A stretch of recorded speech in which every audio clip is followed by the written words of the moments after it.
Hi everybody, thank you for joining me. Today, like yesterday, we are going to get right down to business, and today we are once again going to talk about the Harkle children, because I received some information from an expert, and because Megan is now flaunting their hands and feet and back of their heads, and you know what? Someone should tell her that all 3-year-olds' hands look the same.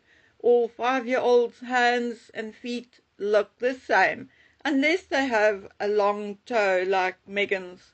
So she can just as well stop flaunting the children's extremities. It is boring, and we are long over it. Okay, so because of Meghan Markle herself, many of us started doubting that she was really pregnant, and we started speculating about a possible surrogacy. Then came the actual supposed birth, and if we were doubtful about the pregnancy, what we heard made us even more doubtful that she carried a baby and gave birth to a child herself. Then came Harry's book, and this even further cemented the fact that everything was just too strange to be true or real. But to date, soon it will be 6 years from Archie's birth, no one could unearth the exact truth. I myself crawled into holes I should perhaps have stayed out of. I solicited help, I wrote letters and emails, made phone calls, and still, after 6 years, I still cannot tell you the exact truth.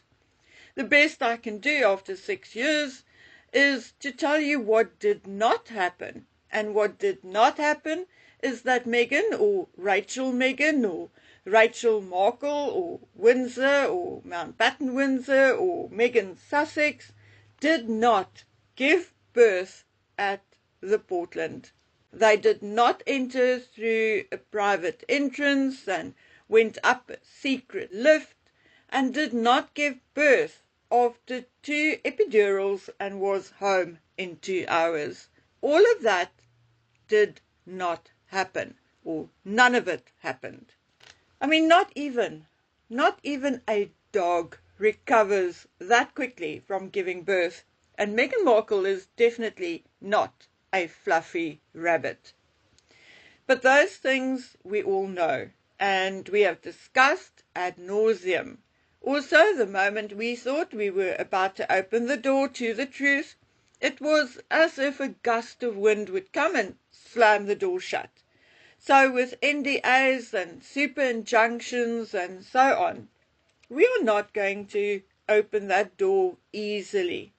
Now, if, say, the King and his fertility clinic had something to do with it, you can be sure that we likely will never hear the truth, because the truth is likely buried 6 foot or more under, or it had been sunk somewhere under the ocean, never to be found again. So to find the truth, we will have to look at Harry and Meghan pre-marriage.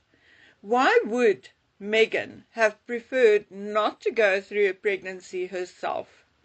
Yes, I mean, it could be vanity, the fear of not doing harm to her body and so on. But I do not believe that it is actually the case. Meghan Markle is a narcissist and more than likely thinks she can do anything and everything better than anyone else. Maybe she was not secure in her relationship with Harry and did not want a pregnancy to interfere with having fun. Or guys, maybe she couldn't carry a child to term, or, whatever. I'm not exactly interested in Meghan's excuses and lies. With Meghan, we may never know the truth. Maybe it is true that she had her eggs frozen. Some actresses or professional women may want to pay attention to their career, but fear that they may wake up one morning and decide they want a kid and find that it's too late. So they do have their eggs frozen. Other women may have their doctor recommend they freeze their eggs before, say, cancer treatment. So, do we believe that it is true that Meghan did indeed freeze her eggs? Yes, I personally believe it. I believe she froze her eggs. Now, why do I believe that it is true? Basically, because it came from more than one person that she did so. She herself told acquaintances that she did. Not that one can believe anything or everything Meghan says, but this person said that Meghan said she froze her eggs for insurance. And that, sounds just like Meghan Markle, doesn't it? This connection of Meghan said she had been using Meghan's words ever since to tell others that freezing your eggs is not insurance, but rather a chance for a future pregnancy. Meghan's father said she froze her eggs, and someone else told Radar Online that she did. So it is sort of bordering on too many knowing it for it not to be true. But exactly what her motivation was, we don't know.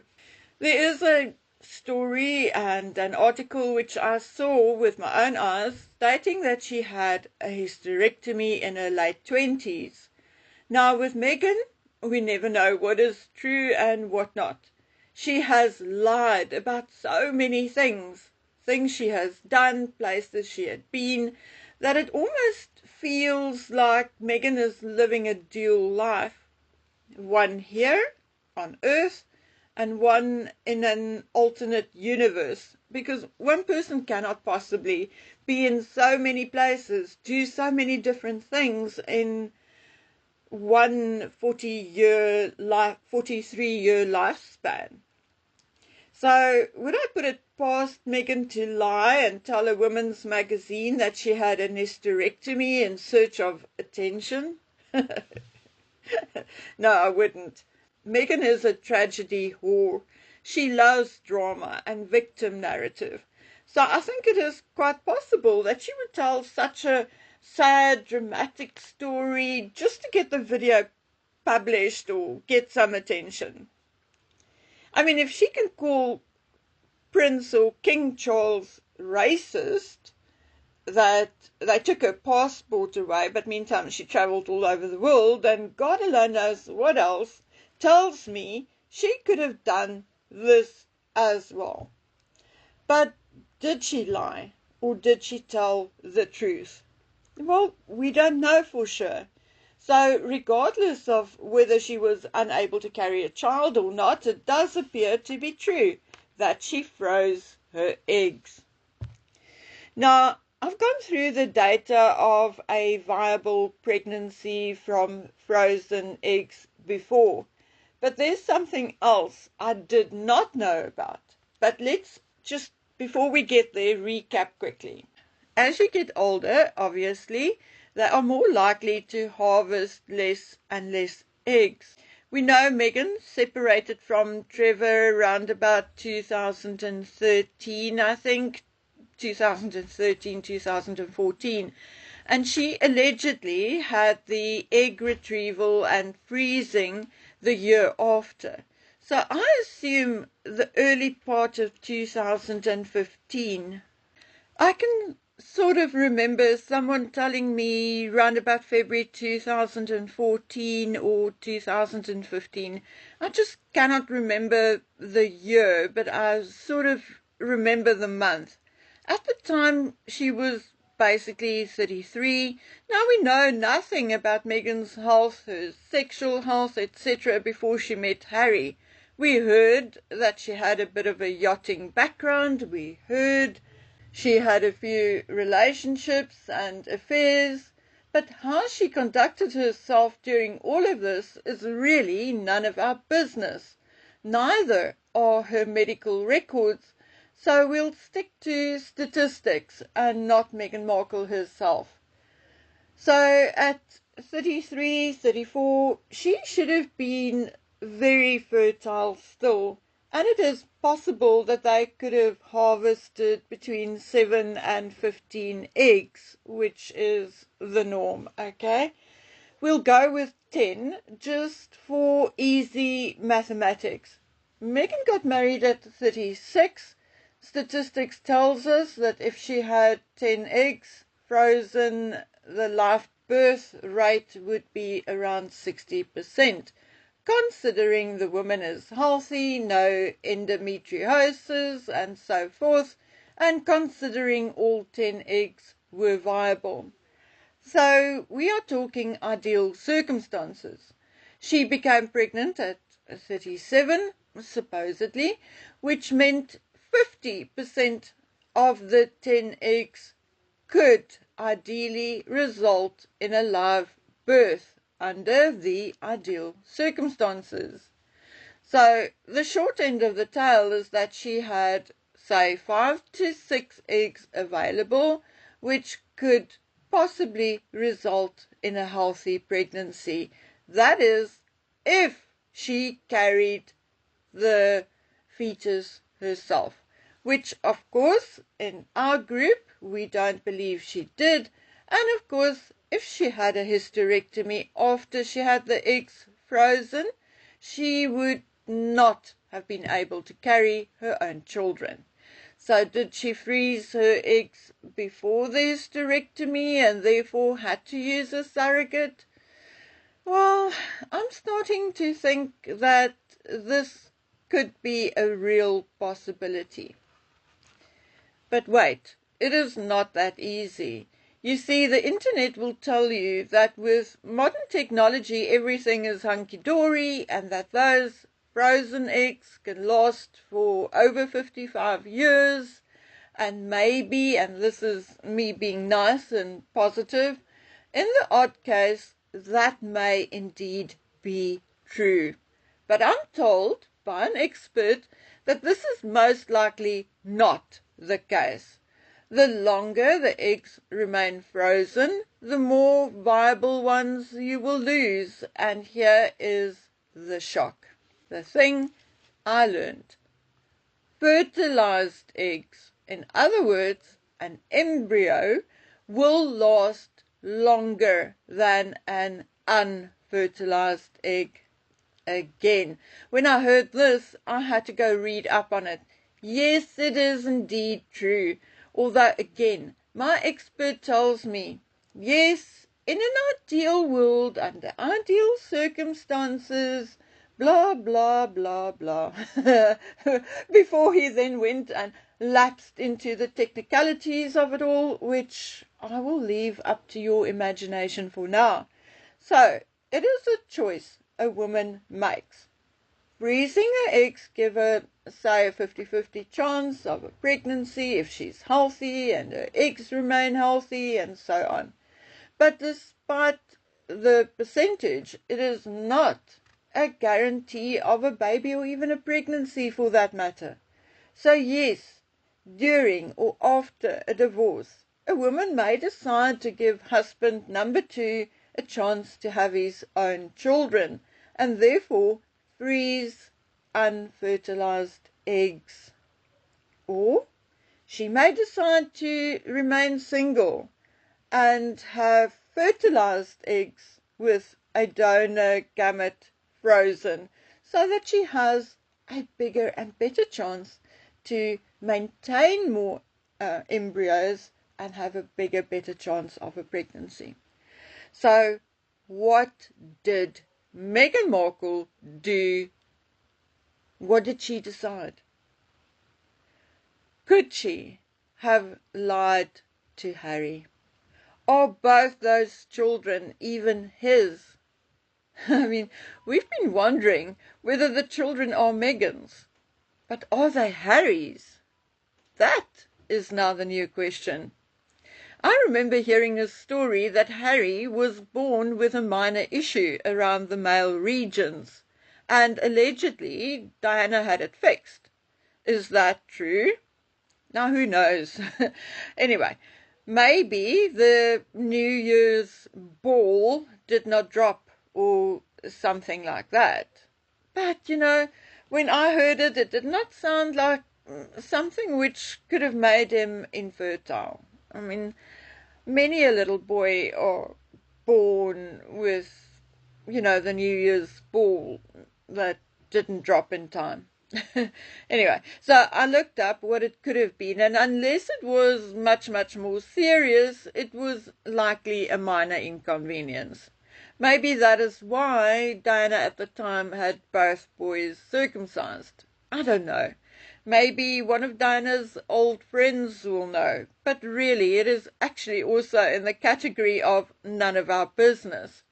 But I read a very interesting article, one on frozen Todgers. Oh my word.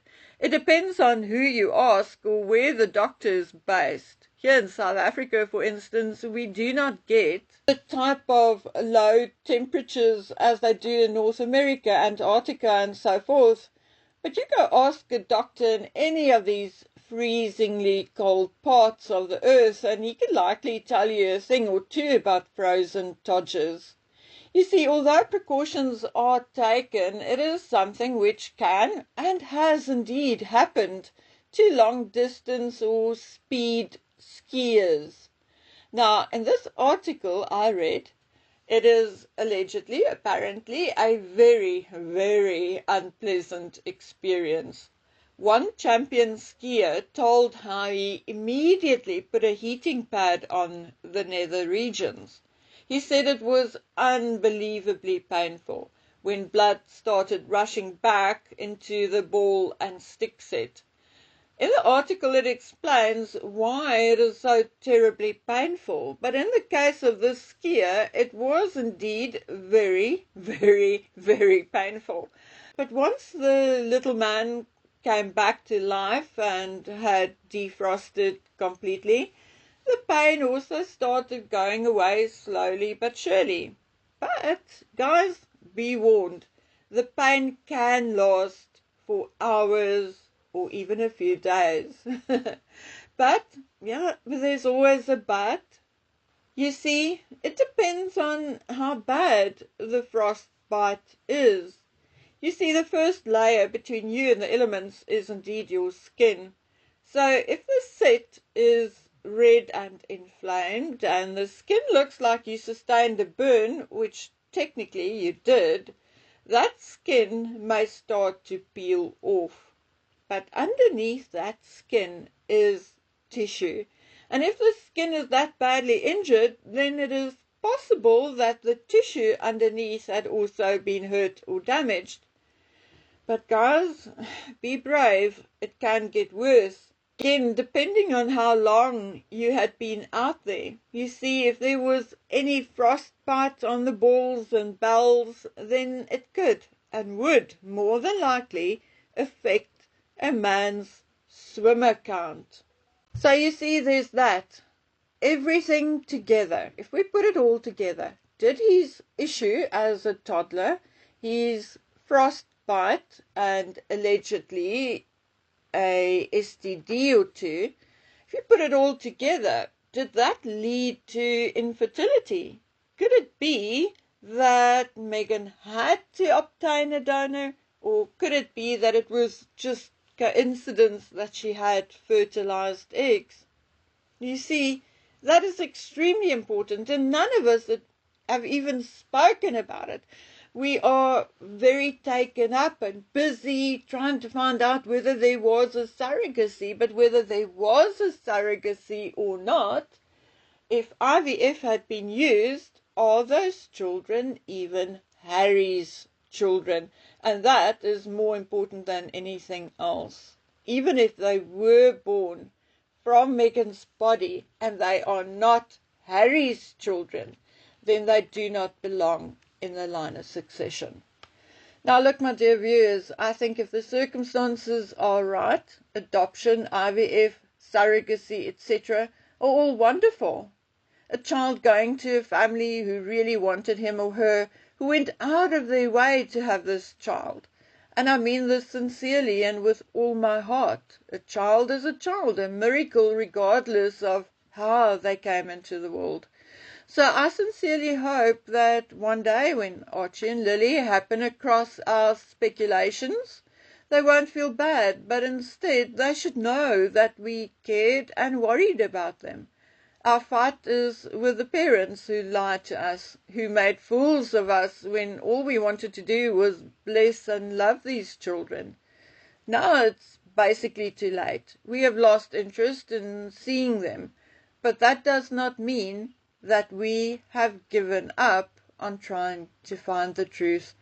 Okay, my dear viewers and subscribers, I will look into this a bit more, but as you may guess, I'm a little distracted by the Centre Bali issue at the moment, and because I'm more or less local to it, I'm trying to get some more inside information. So until I get back to you on that or something else, please take good care of yourselves. Bye.